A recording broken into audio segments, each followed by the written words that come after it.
You're listening to the Careers podcast, a podcast aimed at Bournemouth University students and graduates. Each episode, we talk to employers, alumni and professionals all about their career journey, what employers are looking for, and help you explore the opportunities that are available to you.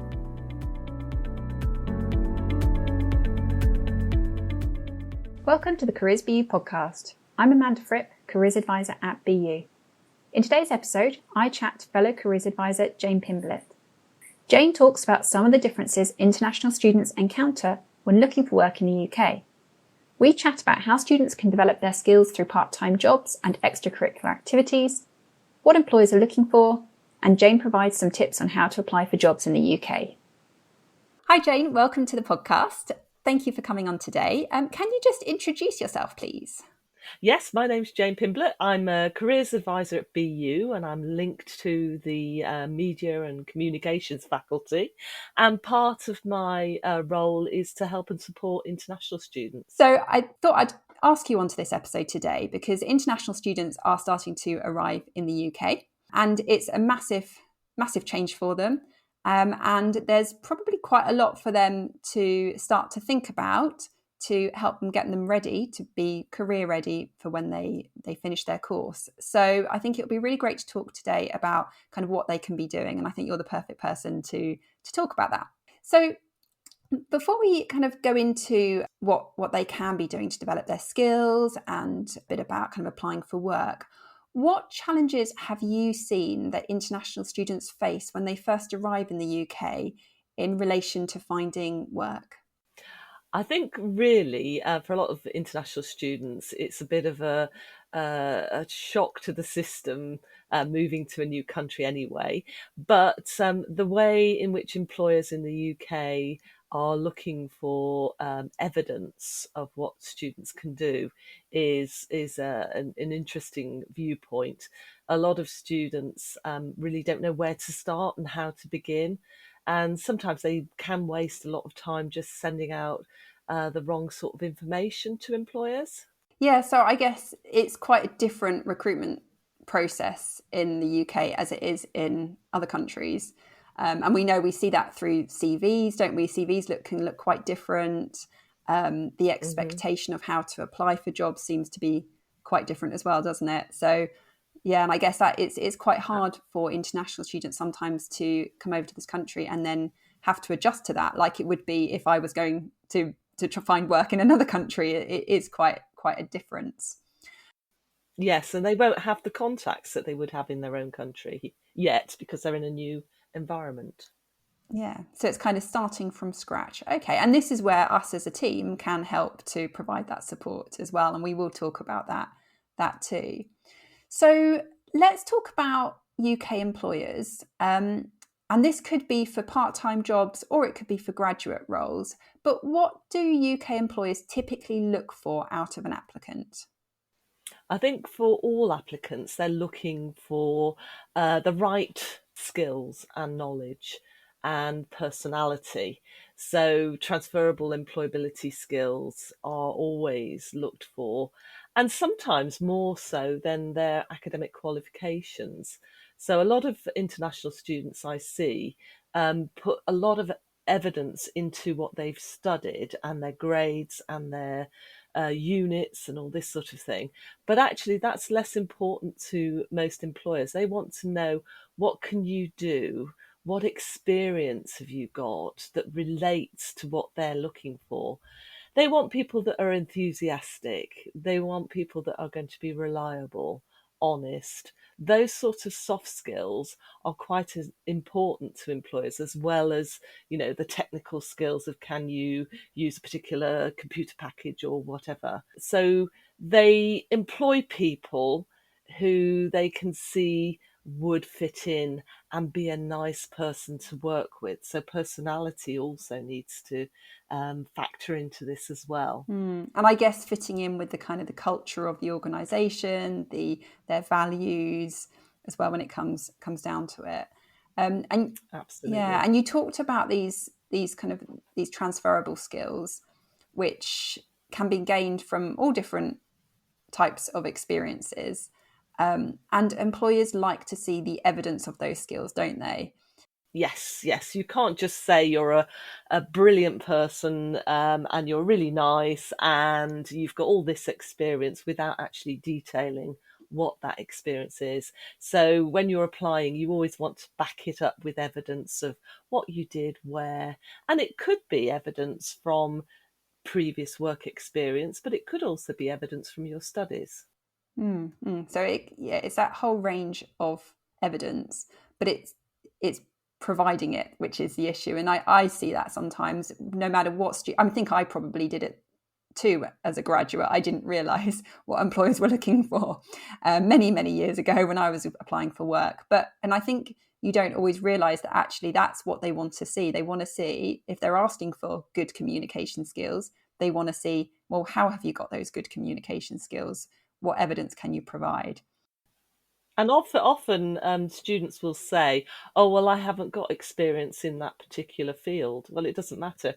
You know, the transferability of these skills. If you can communicate from a job that was involved in, I don't know, customer service, you can do it in another situation. So even if you're going to work in an office environment, the fact that you've worked in retail before and you can talk to people is a good basic transferable skill of communication.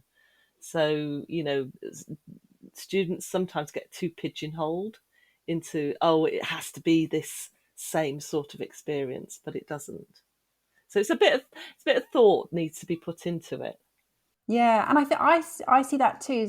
Students say to me that, oh well, I haven't got any experience, and then actually they have Hmm. got a part-time job, and those skills such as, yeah, you mentioned communication, working under pressure, dealing with customers is similar to dealing with clients if you're for a graduate role. Mm. Um, so problem solving, using your own initiative, working Being in a creative, team, yeah, being yeah. creative. Yeah, all those skills you gain from a part-time job. And you need to value your own experiences, don't you? If you don't value them, so if you don't value your own part-time job, an employer won't. You have to show the value of your experiences to that employer for them to value it.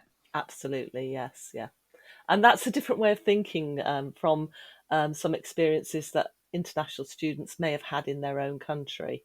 So, you know, it's a case of thinking through what is it that employer is really looking for, and quite often hints and tips will be in the advert for the job, and it's just teasing those things out of there. And looking for those keywords. So, what can international students, or any student actually, but what can, we're talking about international particularly today? So, what can international students do to start developing their skills to be in a better position when they apply for graduate jobs? Well, first of all, they need to sit down and think what have they already got in their skills package? You know, so what things have they already done? Because some students come to university and they've had quite a lot of work experience before. So looking through, doing an audit really of what are my skills, what have I got that I can bring to an employer. If a student has never worked before, then there are things that they can get involved in. So things like getting involved with extracurricular activities at university, joining a student society, maybe doing some volunteering work. Because volunteering actually, it might be a way of doing some work related to perhaps your subject. Maybe getting involved in a skills development program. So, for example, at Bournemouth University, we have the Graduate Skills Program, where you can start experiencing information from employers and get involved in workshops, just very gently to help you understand and develop the skills that might be necessary for when you do want to apply. So really it's a case of understanding yourself and looking at what you've got already in your backpack of skills and experiences to then be able to demonstrate that to an employer when you get round to it. The issue, I suppose, is for students, international students that are only on a 1 year course, because they've got to do that almost from day one. Yeah, that's quite quick, having to arrive in the UK and suddenly thinking, right, I need to start thinking about now what can I be doing, and if they've only just arrived because they have only got a year there. Mm-hmm. It's easier for undergraduate students because they've got that bit more time. So you've mentioned a few things. So this societies, which are really, really interesting to be a part of, the student union societies. And I see some students then take on roles within the society, like they become a treasurer for the society, which again, could be really relevant experience depending on what they want to go into, or marketing or communications. And you've mentioned volunteering, the graduate skills program. They're all really, really great ways to develop skills. And if they are looking for a part-time job, what types of part-time jobs exist in Bournemouth and Poole? Right. Yes, that's really important to think about this because Bournemouth is actually only a town. A lot of international students arrive here thinking it's a big city. And it is very tourism based. It's a holiday destination. So there's lots of work in that area of hospitality, working in hotels, restaurants, bars, that sort of thing. There's also retail. So, although there has been a lot of changes in retail in recent years, there are still opportunities in retail. But generally in this area as well, there's quite an elderly population. So there's a lot of health and care related work.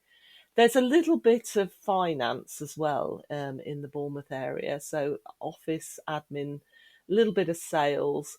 But the other thing to bear in mind that a lot of the companies in Bournemouth are very small and employ less. About 80% of the companies employ less than 9 people. You'd very easily get to know everybody that works in the company. So that can be quite nice, that you're only dealing with usually quite small organisations. There's one or two larger organisations, but on the whole, it's going to be actually very, very small companies.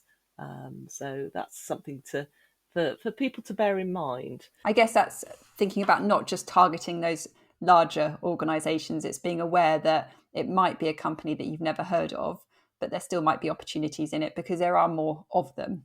Yes, and anything you can do which is sort of customer facing is going to be really helpful, particularly if you want to practice your English skills. So the more that you can communicate with, customers, clients, people in the office, whoever, it is better. So it's probably better for an international student to try and get a job where you're actually talking to people if you want to develop your English skills.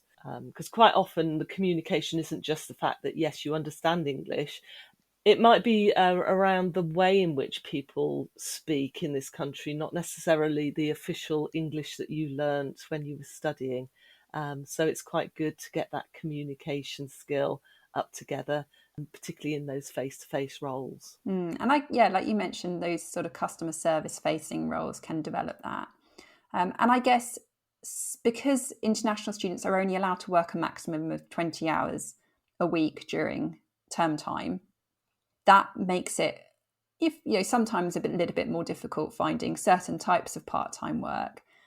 And I guess that's where maybe the customer service, the retail, the hospitality, the care, they tend to be a bit more flexible, don't they? And they tend to have more of a flexible working pattern, which means students tend to get those types of jobs, don't they? Yes, they do, yes. So where can students look for a part-time job? How can they find one? There's lots of places they can look. I think the first place, obviously being a career services, we would suggest they have a look on My Career Hub, and there is a section for part-time working. We do actually, as a service, provide a part-time jobs fair as well. So there's one in this semester, I think it's 4th of October, but there will be one in the spring as well. But also to check out any other local jobs fairs that there may be in Bournemouth that aren't organised by the university. And, useful websites, things like Indeed, even just Googling part-time jobs in Bournemouth can, come up with some suggestions. Yeah, Google actually they have a job aggregator, don't they? So if you put part-time retail jobs in Bournemouth and it brings up the box with a few suggestions of job vacancies and you click on more jobs, it actually aggregates and brings together jobs from different platforms into one place. So it's actually quite a useful site that not everyone always realizes they can use. Yes, and you could, if you feel confident, do speculative applications. So if you know there is an organisation near where you're living that's easy for you to get to, why not, sort of contact them and say, are they looking for someone?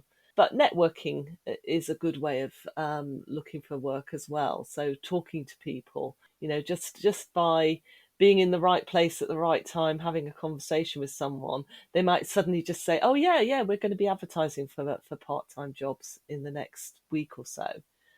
So that can be positive. I know it's more difficult, I think, when you're in a new country to be more proactive like that, and you might not feel confident talking to people straight away. But that is another way of looking for part-time work. So speculatively going out, maybe just handing CVs into places, looking online, and obviously our job portal and our jobs fair would be really, really great. So quite a few different ways. But like you said, there is information on there on My Career Hub, isn't there? Yes, there is. So I see quite a few students who come to me and they say they would like to get a part-time job relevant to their degree or the type of sector that they want to go into. And that can be hard, I find, sometimes in terms of part-time work. It can sometimes be tricky finding a part-time job specifically related to the sector, which is why we also talk about the transferable nature of part-time jobs. So, for example, working with customers. But what can they do then to maybe build up relevant experience related to their degree or the sector that they want to go into? Yes, because experience doesn't have to be paid experience. It could be getting involved with, as we said, a student union society, for example, because there you can actually work in a role that relates to your subject.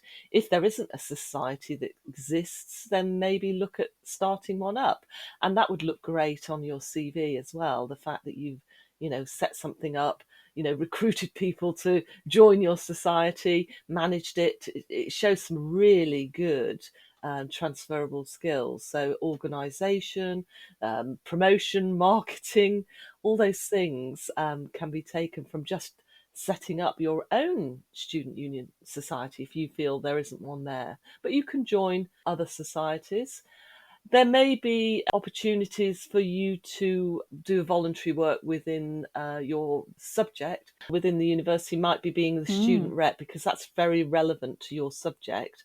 And it gives you evidence that you can communicate effectively with your peers, people on your course, and also represent them with the university staff.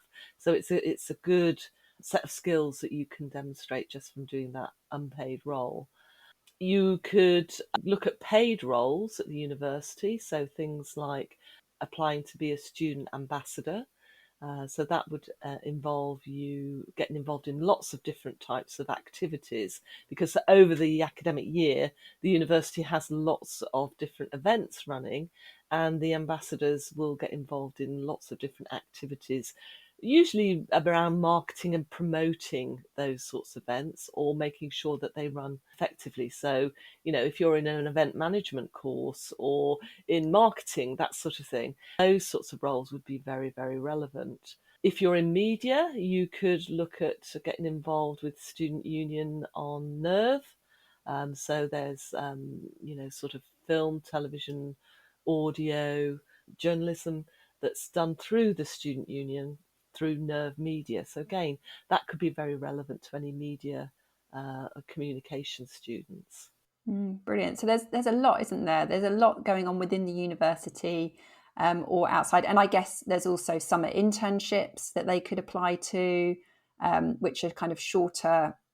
Summer internships tend to be about 4 weeks, don't they? 4 or 5 weeks with an employer, maybe over the summer. Yes, and the advantage with doing that is you can work full time, because outside of your study period, so at the end of terms, you can, on your student visa, work full time rather than just the 20 hours. So that's something that not all international students are aware. So over the summer holiday, which is quite a chunky time, you could be working full time on an internship or a placement. Brilliant.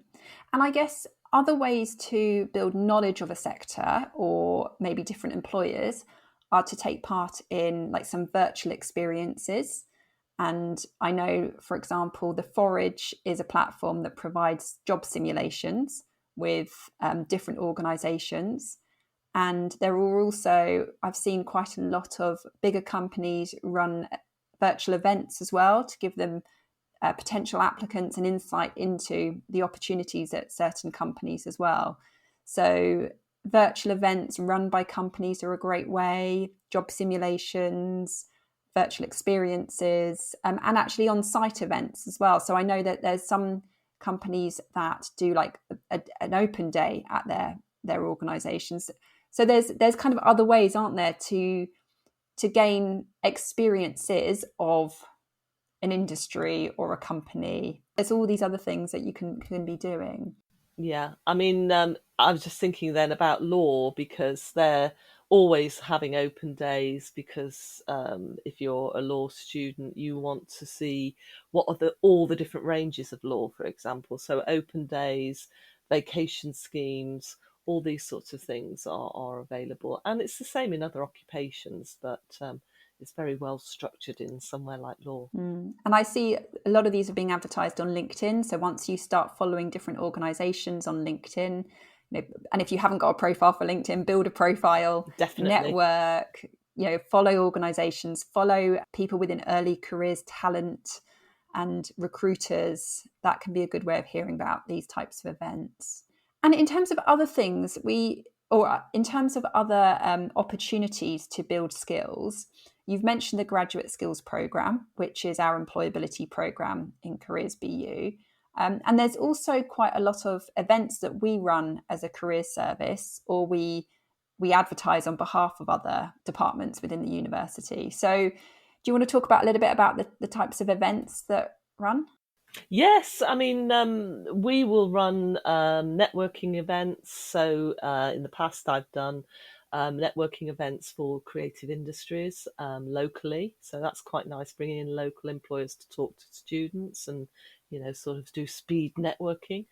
But also panel events. So we're organising these every year on different sort of occupational areas. So students can just come along to those and you can book onto those through My Career Hub. So just keeping a lookout on the events page on My Career Hub is a really good thing to do.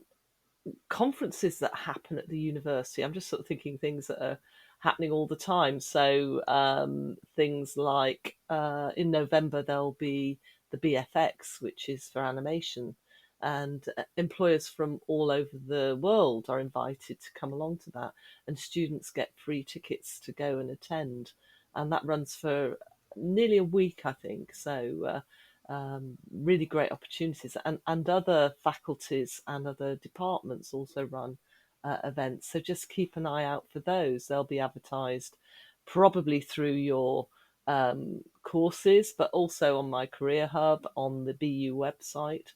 Yeah, going to the careers fair. That's again something that is not just about applying for a job, but getting information on the range of work that employers do have. So, for example, you could be talking to a company and they will have marketing roles. They'll maybe have law roles, because how an organization works will have lots of different occupational areas within that one company. So again, they may be looking for people with different backgrounds for that. Say we've got the graduate skills program as well. So that's really useful because those sessions are delivered by employers and professionals. And just getting out there and doing something, getting outside of your comfort zone, doing something that you've perhaps not done before. Any experience is going to give you some value that perhaps you can put onto an application for a particular job. Students are always surprised that some little thing that they did a while ago actually could be the best thing for that particular job that they are actually applying for. Brilliant. And what about harder skills, so maybe language skills, IT skills, how can they develop those? Yeah, I mean, if you're not developing some skills through your studies, there's a lot of free online courses that you can take in your own time. So the first thing I would do is go onto the library and have a look at the academic skills section on Brightspace and look at, developing whatever skill it is you need. I mean, I personally, if I was looking at certain jobs and it keeps coming up that you need this particular technical skill, and that you can go on to something like LinkedIn Learning and get a certificate even, that's something you can either put onto your application CV, but you could also add it into your LinkedIn profile. There's IT skills that you can learn languages, you can develop your academic skills. So any of those skills you can do through the library and academic skills area on Brightspace, and have a look at all the things you could do around your studies. It doesn't have to go through your curriculum. These things you can do in your spare time, and if you can get a certificate for it, even better. So it's a win-win. Yeah, brilliant. Okay. And finally, something that we notice as advisors is that CVs, a UK CV does or can look quite different from CVs from other countries. So just a kind of a few tips just to finish with, what advice would you give in terms of creating a UK based CV? Well, if we go back to what we were saying earlier about the skills that employers are looking for, your CV is not a history. This is where a lot of students think, I must write everything I've ever done on my CV. And I've seen international CVs that are 3, 4, 5, 6 pages long even. In the UK, we're looking for a maximum of 2 sides. So you're going to have to edit it down, particularly if you've had previous work experience from your own home country. And really targeting what the employer is looking for. So if you're just looking for a part-time job, can you get your CV down to one side of A4 and just provide this evidence around the key areas that the employer is looking for? And then you can back it up with a cover letter. So you can get advice on all of this on my Career Hub. And we have a CV booklet that gives you an overview of how UK CVs vary. And it's quite subjective as well. So it's a starting point. And then maybe talk to a careers advisor around how you want to tailor your CV to the particular industry and type of work that you want to do. But start with the CV booklet. That gives you a checklist to go through, say, have I covered this? Have I included that? And then maybe get it checked before you actually send it out. So that would be my advice. And the main difference, one of them you mentioned, was we'd say no more than two sides for a CV in the UK. And we also say no personal information like date of birth, marital status. Employers don't want to know about that. They don't need to know about that. And no photo as well. We tend to say no photo. Oh, yes, because a lot of international students use the Europass CV, and that always includes a photo. In the UK, why waste space with a picture of yourself? Because the employer is not going to recruit you based on what you look like. And actually, I find that some employers say they'd rather not have a photo because they don't want to be accused of discrimination based on the photo. So they'd rather not have one at all. And then you've really mentioned, tailoring your CV to the job you apply to. Yes. Yeah. And checking grammar, spelling, formatting it in a nice, presentable way, and making it easy to read for people. Yes, because one of the key skills that a lot of employers look for is attention to detail, and that will come out through your CV. So if you have any spelling mistakes or grammatical errors, they're going to think, well, if you do that on your CV, you're going to do the same thing for the work for them. So, your CV needs to be perfectly spelt and the correct grammar, and you may need to get help with that.